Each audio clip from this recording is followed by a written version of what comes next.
Hello and welcome to yet another episode of The Day After, which gives us an opportunity to reflect on the stage of the Global Champions League. We find ourselves in Ramatuelle, Tropez for Stage 6 this week, and it has been a fascinating competition that ironically saw the team that found itself starting in 9th in the second round go all the way to finish second on the podium. It was so tight, it was so competitive, and there was so much movement that was available from the start of the day to the end that it made for a very, very intriguing afternoon. Ultimately, Falcons United go on to win yet another stage. They had success earlier on in Madrid. They were second in Shanghai. They win here now in Tropez. It's been a really good season for the boys in blue.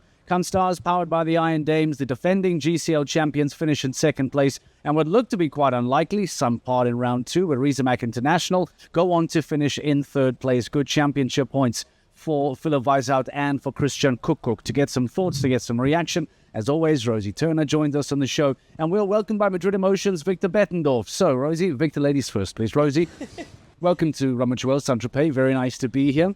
Talking about that 9th to 2nd, what an opportunity, what a swing day it was in the Global Champions League.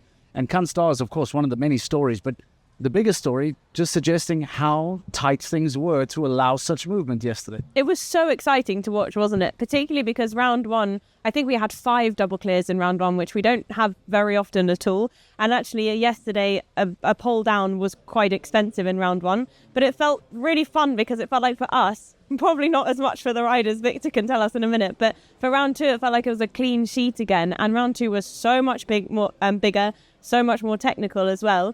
But you say there was movement yesterday as well, but equally not just for the competition yesterday, but for the main leaderboard as well, because Stars now take the lead again. Yeah, back on top. And again, we know that that's ominous signs for any team that is trying to chase them. Stars, defending champions, they've taken 6 stages to get there, but they do regain the lead, and all of a sudden, they once more are the team to catch. Speaking of your 5 double clears, let's not forget that there were 6 teams on 4, which meant that 11 of the 17 teams were separated by just a single rail, and that's what made it such an intriguing day. Victor, thoughts on Ramatuelle, Tropez before we dive into details? How has it been for you? How was GCL Day for yourself for Madrid Emotion? I think it's an amazing show. It's a nice experience to be in Tropez. I think it's a place everybody knows on Earth, and to be able to be here to do our job and to compete under such a magnificent stage, it's just crazy. Yeah. Is it different for the riders though? As I was saying, it's really exciting as a spectator to have those 2 different rounds. From your perspective going into round 2, with so much to play for, is it almost more pressurizing? I think maybe yesterday it was easier to start a bit earlier in the second round because there were not so many clears at the end. So it put a lot of pressure on the teams at the end. So I think it was maybe an advantage to be 3rd or 4th last to go. I think they did a better job than the teams at the end. Can you tell us about your teammates? Obviously, some new experiences for you, Madrid Emotion. What is it like being able to jump alongside Eduardo Alvarez, Aznar, to have Michael van der Vleuten, to have riders like this around you in this team? How's it been for you? I think I really enjoy it because I think it's a team that's there since day one. They never really changed. Michael is there for the whole time. Edu is there for a long time, so it's really a team that's staying with the same riders and try to work on the long term. So for me, it's really a nice experience, and I really enjoy to ride alongside Michael, Edu, Fanfa, Kim, and Jack, of course, because they are really horsemen. They know the sport, they have experience. So for me, it's really a really nice experience. Do they play the role of captains? I mean, I know there's no such thing, but you talk about the experience, you talk about how long they've been there. Is that a role that Michael takes on? Is that a role that Eduardo takes on, that they've been there for so long? Do they come across as captains, as senior men on the team? Yeah, I think so. For me, I'm really happy to have guys like that because I have a lot to learn from them. So I try to do my best, and every advice they give me, I try to make it going in the arena. And no, it's nice to be with guys like Edu and Michael and Fanfa because they are a bit older than me. They know the sport, and for me, it's just a plus.